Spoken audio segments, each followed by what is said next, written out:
RTGA, mieux qu'une chaîne, un monde.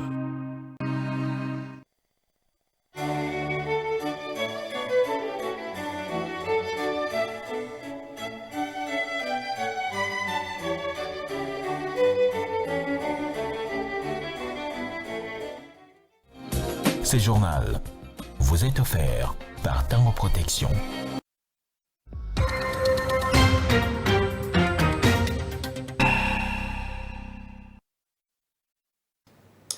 Nouveau journal sur la RTGA, mesdames et messieurs, bienvenue à toutes et à tous. Mais avant tout, voici les grandes lignes de votre journal. C'est parti pour les épreuves de la hors-session de l'examen d'État édition 2025 en République démocratique du Congo. Le go de ces examens pour les élèves finalistes du secondaire a été donné ce lundi 2 juin par la ministre de l'Éducation nationale et plusieurs finalistes déplacés dans l'est de la RDC ont été accueillis dans diverses écoles de la ville de Kinshasa et ces élèves n'ont pas manqué de lancer un message de paix.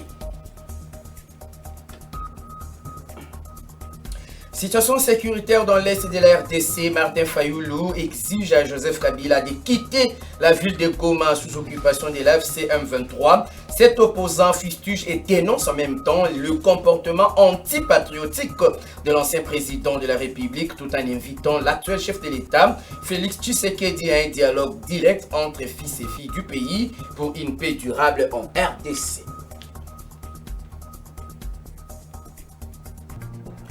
Pas de grève à l'OCC, les agents et cadres de cet établissement public vaguent librement à leurs occupations. Contrairement à l'appel de certains syndicats, les agents ont été invités au respect de l'article 255 du Code du travail par le président national de la délégation syndicale de l'Office congolais de contrôle.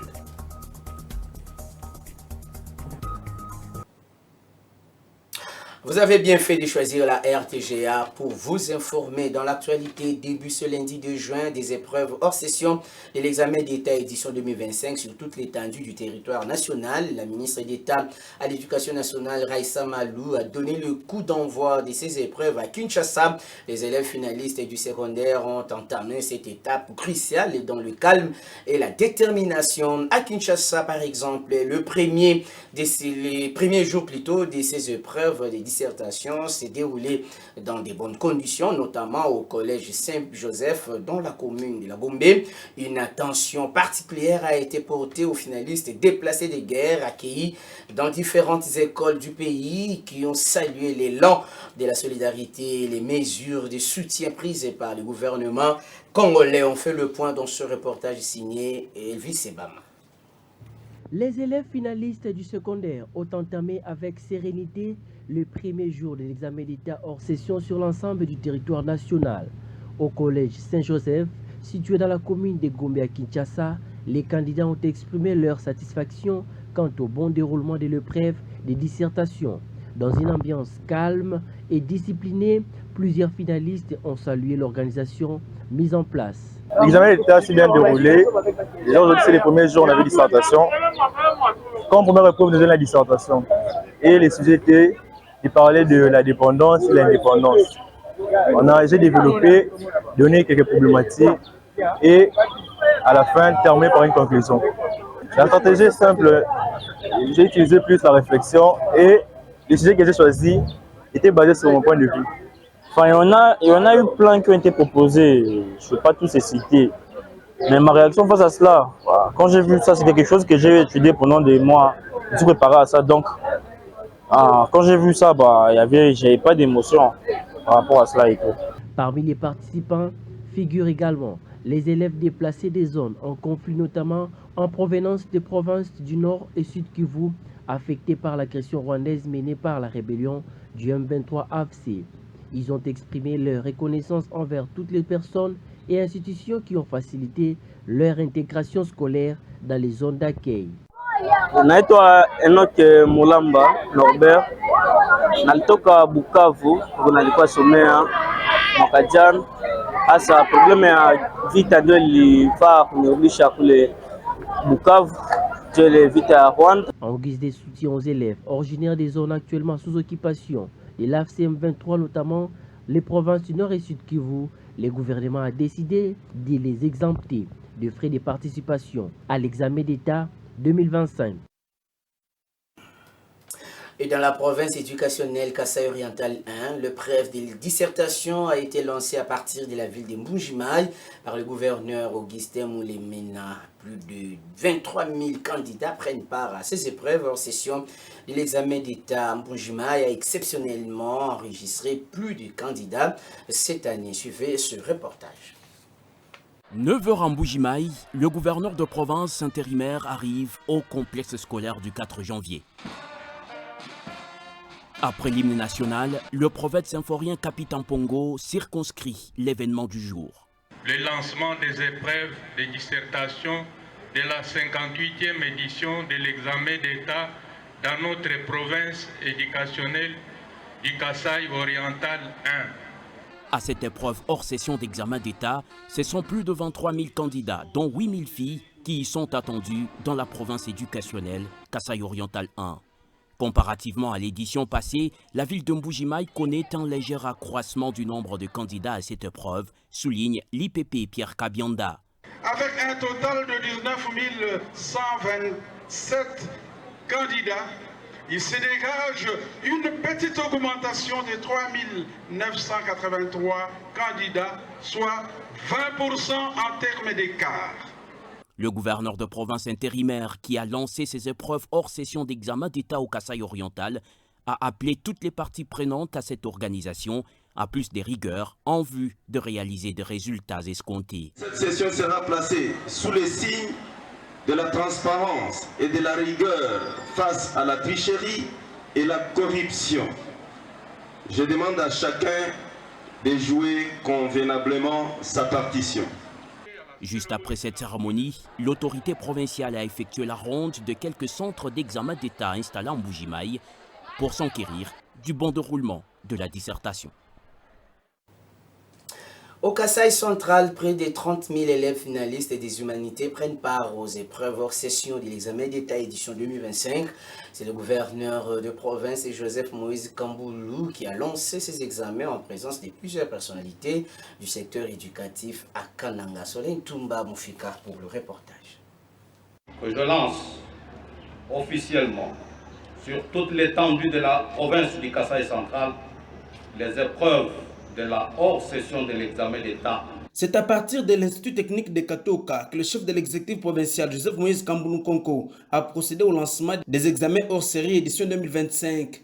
La province éducationnelle Kasaï central 1 aligne pour cette année près de 30 000 candidats répartis dans 82 centres comme le dit l'inspecteur principal provincial. La province éducationnelle Kasaï central 1, code 81, nombre d'inscrits 29 933, dont 10 878 filles. Nombre de centres organisés, 82, dont 38 centres dans la ville de Kananga. Options organisées, 25 au cycle long et 5 au cycle court. Dans son allocution, Richard Pampagne Bomboko, Proved, a saisi l'occasion pour prodiguer des conseils aux finalistes en ces termes. Je vous demande d'avoir un cœur à l'ouvrage en faisant confiance à la matière apprise durant toute l'année scolaire en vue de devenir des lauréats de l'examen d'État édition 2025. Je vous invite donc au calme et à la discipline, car vos résultats satisfaisants en dépendent.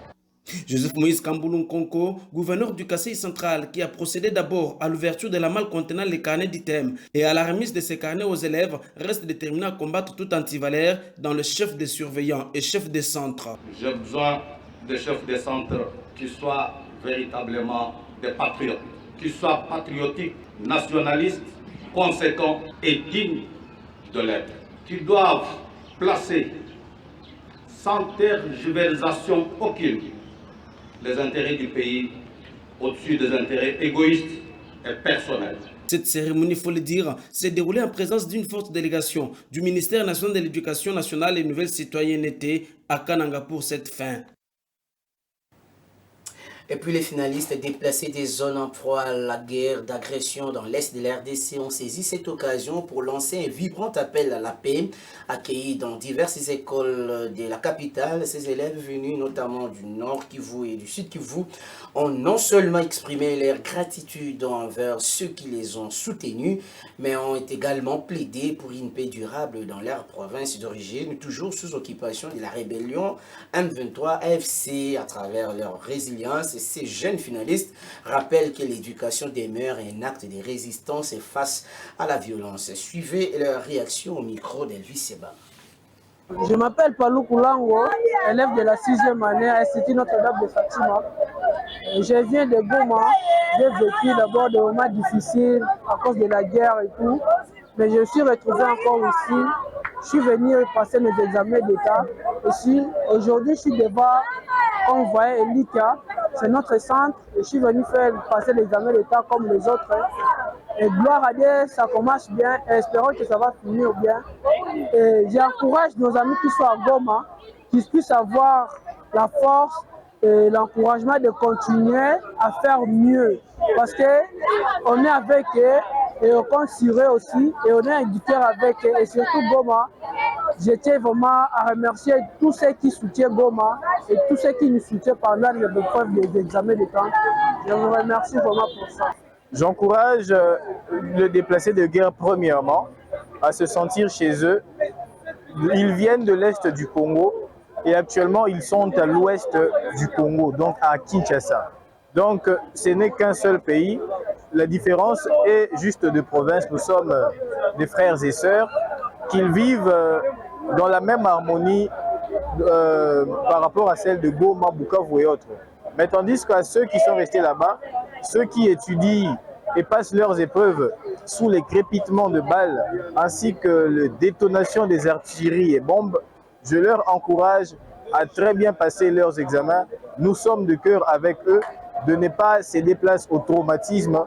Et je plaide à ce que notre gouvernement, dans un moyen de la diplomatie ou des armes, de mettre fin à cette guerre. Et puisqu'on parle de la situation sécuritaire dans l'est de la RDC, l'opposant congolais Martin Fayoulou est monté au créneau, fustigeant le comportement peu patriotique de Joseph Kabila. Le président de l'ECD exige à l'ancien président et sénateur à vie, Joseph Kabila Kabange, qui séjourne à Goma, de quitter immédiatement le chef-lieu de la province du Nord Kivu sous occupation des rebelles du M23 AFC. Dans son message adressé ce lundi 2 juin à la population congolaise, cet opposant propose une discussion directe avec le chef de l'État, Félix Tshisekedi, autour de la crise qui sévit dans le pays. Suivez Martin Fayoulou. Je m'adresse solennellement à 3 compatriotes, Corneille Nangaa, Joseph Kabila et Félix Tshisekedi. Monsieur Nangaa, je vous en conjure, cessez d'être complice des massacres de nos frères et sœurs. Cessez de livrer notre sol, nos vies et nos ressources aux forces étrangères. Le sang congolais ne peut plus couler avec votre complicité. Aucune ambition ne vaut le prix de la souffrance de tout un peuple. Monsieur Kabila, aucune raison, même stratégique, ne saurait justifier une collaboration avec ceux qui déchirent notre pays. Le chemin vers la rédemption de nos erreurs passées, c'est le dialogue, pas la compétition. Je vous exhorte de quitter Goma, cette ville martyre, aujourd'hui occupée avec la complicité des forces ennemies. L'histoire ne pardonne pas les trahisons, encore moins celles faites à la patrie. Monsieur Tshisekedi, vous avez le devoir de ne pas laisser notre génération être celle qui aura vu le Congo se désintégrer. J'en appelle à un sursaut d'honneur et de responsabilité. Je veux vous voir, non pas pour une faveur, mais pour une discussion directe, sans faux semblant, sans compromission, mais par patriotisme, afin de trouver une issue digne à cette crise existentielle. Et du côté de l'Union sacrée de la nation, l'on salue la proposition, ou plutôt la position prise par l'opposant Martin Fayoulou. Fidi Mukendi Kabengele, secrétaire national de l'Union des valeurs tshisekidistes et communicateur de l'Union sacrée, appelle par ailleurs les leaders de la plateforme et la MOCA de rester constants dans le but d'unir l'effort pour soutenir ou sortir la République démocratique du Congo dans cette crise. Suivez Fidi Mukendi au micro de Nana Bwana. Personnellement, je suis content des discours de Martin Fayoulou, président de l'ECD, parce que ça fait de lui un vrai Congolais. Un Congolais qui sent mal lorsque ses frères et sœurs sont tués, lorsque les richesses de son pays sont pillées et lorsque ses sœurs sont violées. Je suis content de l'interpellation lancée à Joseph Kabila et Corneille Nangaa, leur demandant de cesser de faire tuer les Congolais, de faire violer les Congolais et de cesser de faire piller leurs richesses de la RDC. J'espère qu'il va rester constant parce que à un moment, Martin Fayoulou dit des choses le matin et le soir, il change. Rappelez-vous, depuis que cette guerre d'agression a commencé, Martin Fayoulou était cet opposant qui a pris le courage de condamner le Rwanda. Mais dernièrement, il a signé un communiqué conjoint avec Joseph Kabila, avec Moïse Katumbi et les autres opposants qui n'ont jamais condamné cette agression et qui sont d'ailleurs soupçonnés d'être derrière cette agression. Et dans un autre chapitre, la République démocratique du Congo a réceptionné plus d'1 million de doses de vaccins pour lutter contre le Mpox. Et s'agissant du choléra, une réunion de haut niveau imminente regroupant des ministres africains est projetée sous l'égide de l'Afrique CDC. Toutes ces informations ont été livrées au cours d'une réunion stratégique hebdomadaire sur la réponse humanitaire. Clarisse Sekoko Kapala a signé ce reportage. Au cours de cette réunion stratégique sur la réponse humanitaire et sanitaire en RDC, il a été noté qu'on a enregistré 653 cas suspects de Mpox, dont 490 échantillons ont été analysés avec un taux de positivité de 53%. Des points saillants par rapport à cette réponse Mpox qu'il faudrait absolument relever, c'est notamment la réception par la RDC d'un lot très important de vaccins. Des vaccins LC16M8, qui est le vaccin 1 500 000 doses qui ont été reçues au cours de la semaine. Et aussi, nous avons au même moment reçu aussi les vaccins en provenance de la France, 100 000 doses. Et le tout conforte au moins la position du pays.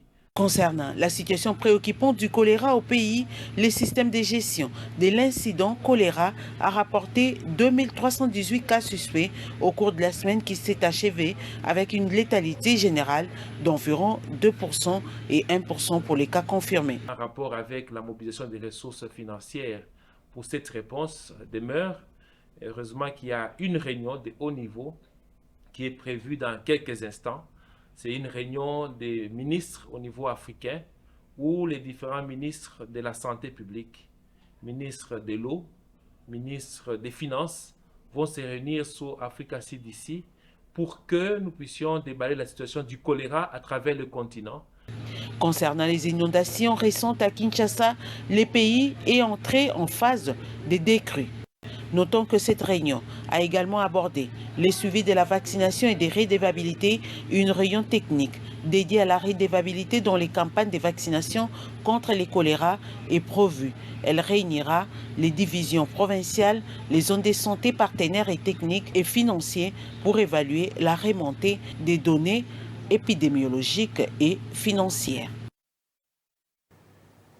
Et puis le choléra frappe des pleins fouets la ville de Kindu. Le bureau de l'Assemblée provinciale du Maniema s'y mobilise pour sensibiliser leurs électeurs à prendre des mesures barrières pour lutter contre cette épidémie meurtrière. Dr Papio Meonga Chopa, rapporteur de l'organe délibérant du Maniema, met les vents en poupe pour encadrer la population en vue d'éviter les pires. Suivez ce reportage de Roger Boninanzenga, notre permanent, depuis la ville de Kindu. Il y a l'épidémie de choléra qui a été déclarée dans la province du Maniema. Et c'est une maladie grave aussi et très meurtrière.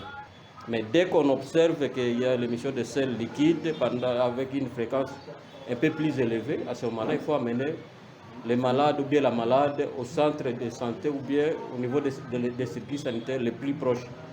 Et pour qu'il y ait une prise en charge correcte.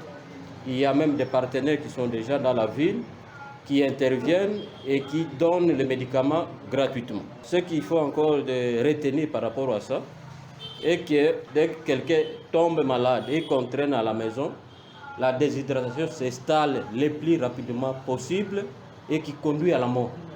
Cela veut dire que l'intervention doit être très rapide, sinon c'est la mort qui arrive dans quelques temps. Et même s'il y a un malade qui est mort du choléra, ce n'est pas conseillé ou bien demander à la population, bien que nous sommes africains, l'amour continue avec nos frères ou bien celui qui est mort jusqu'à la fin. Mais s'il est mort du choléra ou bien si un cas suspect de choléra, il ne faut pas manipuler ces corps-là. Il faut appeler le personnel soignant et ceux qui ont beaucoup plus d'expérience pour traiter ou bien encadrer ces corps-là et jusqu'à ce qu'on va amener au niveau des cimetières pour l'enterrement. Ce n'est pas un corps qu'il faut manipuler à tout moment. En plus de ça, l'usage des toilettes hygiéniques est recommandé. L'hygiène des toilettes, comme je viens de le dire ici, que les mouches peuvent servir de vecteurs. S'il y a la défécation à l'air libre, les mouches se posent là-bas. Et de là, au niveau dans la maison, bien au niveau de la cuisine, ils se posent encore là, ils emportent les microbes à ce niveau-là et on consomme. Mais à ce moment-là, on est exposé et avec tous les risques, comme nous sommes déjà pendant l'épidémie, de développer encore le choléra.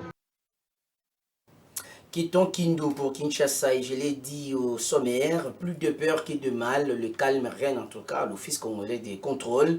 Malgré les appels à la grève de l'intersyndicale, les agents et cadres ont répondu au mot d'ordre lancé par le président de la délégation syndicale nationale, Chiro Chirouza.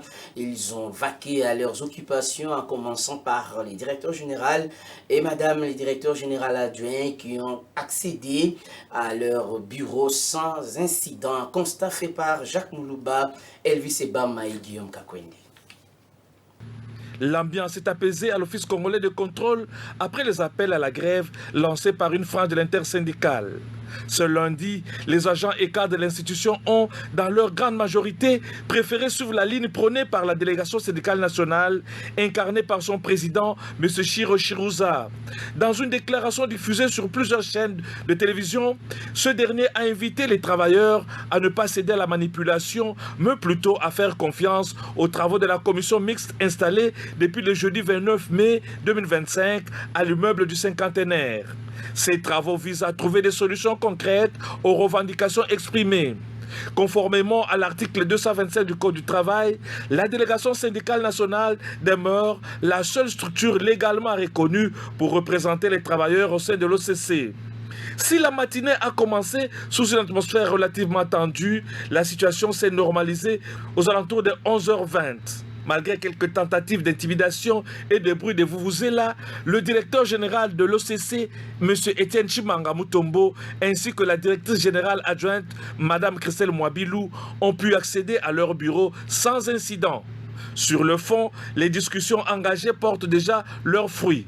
Plusieurs préoccupations soulevées par les agents, notamment les questions liées au paiement des salaires, avec un accent particulier sur les cas des antennes de Goma et Bukavu, sont actuellement à l'étude. Pour y répondre de manière structurée, plusieurs sous-commissions ont été mises sur pied ce matin. La sous-commission administrative et financière, la sous-commission logistique et juridique, ainsi que la sous-commission technique. Ces instances planchent activement sur les différents points de revendication afin de restaurer un climat de travail serein au sein de l'Office. Vous l'avez constaté, pas de grève à l'Office congolais de contrôle OCC. C'est la déclaration de la délégation syndicale de cette entreprise étatique faite ce lundi 2 juin 2025 par son président national, Chiro Chirouza, au cours d'un point de presse avec le professionnel des médias. Cependant, Chirouza invite tous les agents à ne pas suivre les autoproclamés syndicats de l'OCC, mais également de respecter l'article 255 du Code du travail. Suivez Chiro Chirouza, président de la délégation syndicale de l'OCC, au micro d'Elvis Sebama et Guillaume Kakwende. Vous avez commencé, vous avez dit une prétendue intersyndicale. Nous, de la délégation syndicale nationale, nous savons bien que nous sommes en réunion mixte avec l'employeur. La réunion a commencé le jeudi, elle prendra fin le mercredi. Tous les problèmes que nous avons, je crois que c'est le cadre bien choisi pour poser ces problèmes. Les amis délégués étaient aussi invités. Ils ont préféré ne pas venir à la réunion mixte pour organiser ce qu'ils sont en train de faire là, qui n'est même pas une grève. Si nous lisons notre convention collective à son article 11, on donne la procédure pour qu'il y ait grève. On ne peut pas parler de la grève à l'OCC. Tous les travailleurs de l'OCC étaient dans leur bureau. Et là, c'est depuis 8 heures. Et maintenant, là, ils sont en train de partir. Il n'y a pas de grève à l'OCC. La procédure en la matière, elle doit être respectée. Il n'y a pas de conflit de travail. Parce que le dialogue continue. Nous sommes en réunion mixte. La réunion mixte invite et l'employeur et la délégation syndicale nationale. Ce qui fait qu'il n'y a pas de conflit de travail. Et il n'y a pas raison de parler de la grève. Il n'y a pas de grève à l'OCC. C'est la délégation syndicale nationale a comme porte-parole son président. Et le président a porté tous les problèmes de la délégation syndicale nationale chez l'employeur. Les menaces que subissent l'OCC de partout, le paiement des salaires au 25 du mois, le paiement, l'accumulation des décomptes finales, la prise en charge des soins médicaux. Et nous sommes sur ça. Les salaires des agents de Goma et Bukavu, nous sommes sur ça, nous sommes dans la réunion mixte et nous croyons d'ici mercredi que nous allons y trouver des solutions pour le problème qui mine notre entreprise.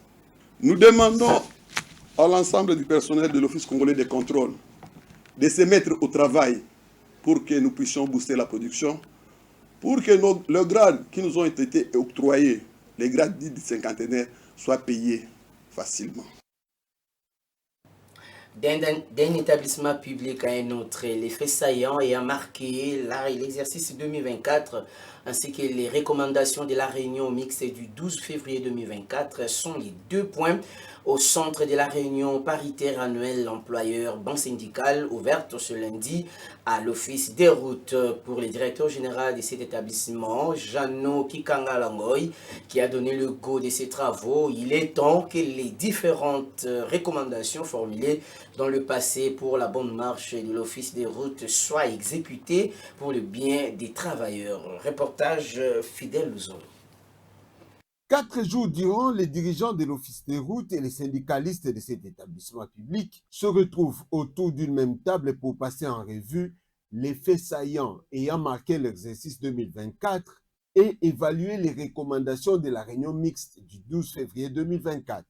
Cette réunion paritaire annuelle va permettre aux uns et aux autres d'harmoniser leurs vues sur les différents axes garantissant le bon fonctionnement de l'entreprise. Le directeur général, Jano Kikanga Langoy, qui a ouvert ses travaux, a épinglé les points saillants à l'ordre du jour, ainsi que les recommandations faites dans le cadre de la sous-commission. En rapport avec les faits saillants, nous allons jeter un regard rétrospectif sur ce qu'a été les volets travaux routiers au sein dirons pour l'année 2004, essentiellement avec le département des ponts et chaussées. Nous allons également jeter un regard sur ce qu'a été le volet matériel, essentiellement avec le département de gestion et maintenance matérielle. Ici, nous allons nous attarder sur 2 volets. Il y a le volet matériel roulant et le volet matériel flottant. Puis viendra l'examen des faits saillants qui ont caractérisé la gestion de nos finances, essentiellement porté sur les ressources locales devant nous permettre de bien fonctionner dans notre quotidien.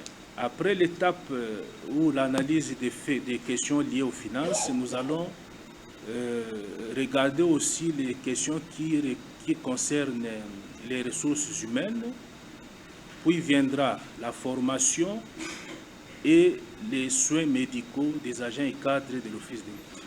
De son côté, le président de la délégation syndicale a souhaité que les assises mettent un accent particulier sur les règles de la bonne gouvernance et de la transparence dans la gestion des activités de l'Office. Parlons de l'Ecobank qui multiplie de plus en plus sa présence dans la capitale congolaise. Une nouvelle agence a ouvert ses portes sur l'avenue de la Libération 24 novembre au croisement du rond-point Mandela, boulevard du 30 juin dans la commune de la Gombe. La banque panafricaine invite les Kinois à visiter cette agence pour bénéficier d'une expérience bancaire très fluide et plus efficace. Reportage.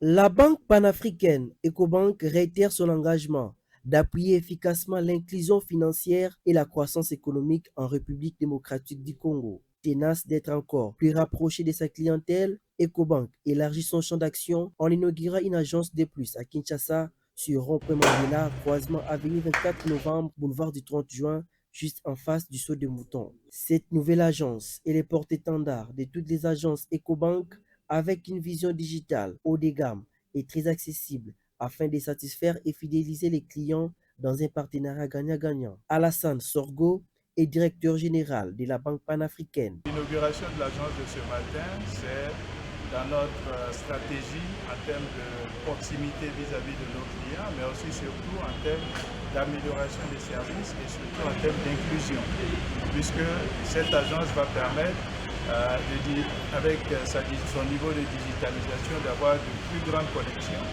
Les clients vont avoir des niveaux de services qui vont être beaucoup plus relevés et qui vont permettre qu'ils puissent faire leurs transactions en toute simplicité, avec beaucoup de facilité et avec beaucoup de confiance dans ces opérations. Présent à cette cérémonie, le ministre de l'Industrie et du Développement des petites et moyennes entreprises, Louis Watoum, félicite Ecobank pour son apport considérable dans la relève économique des petites et moyennes entreprises, source du développement de l'industrie locale dont il porte la charge. Je tiens à féliciter l'approche de l'ouverture d'Ecobank parce que je vois le partenariat qui se lie entre Ecobank et les structures de l'écosystème d'encadrement des entrepreneurs, il faut de l'autre, pour pouvoir justement apporter des solutions. La cérémonie inaugurale a également été marquée par la projection d'un court-métrage sur diverses réalisations de la Banque panafricaine au cours de cette année 2025, suivie d'une visite guidée des locaux de la nouvelle agence de la Gombe. On va rappeler les principaux titres de ce journal avant de se quitter. C'est parti pour les épreuves de la hors-session de l'examen d'État édition 2025 en République démocratique du Congo. Le go de ces examens pour les finalistes du secondaire a été donné ce lundi 2 juin par la ministre de l'Éducation nationale et plusieurs finalistes déplacés dans l'est de la RDC ont été accueillis dans diverses écoles de la ville de Kinshasa. Ces élèves n'ont pas manqué de lancer un message de paix.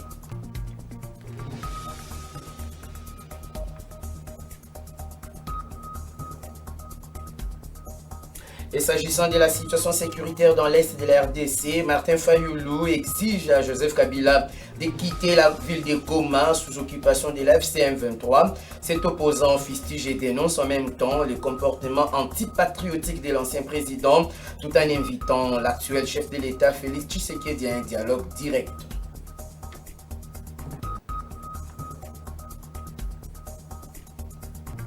Vous l'avez suivi, pas de grève à l'OCC. Les agents et cadres de cet établissement public vaquent librement à leurs occupations. Contrairement à l'appel de certains syndicats, les agents ont été invités au respect de l'article 255 du Code du travail par le président national de la délégation syndicale de l'OCC.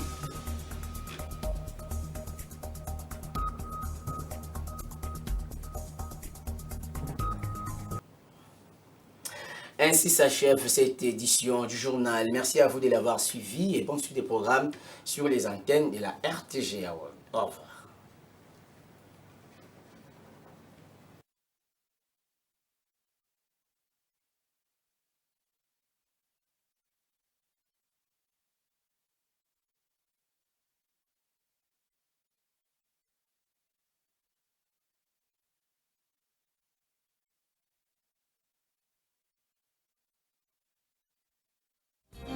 Ce journal vous a été offert par Tango Protection.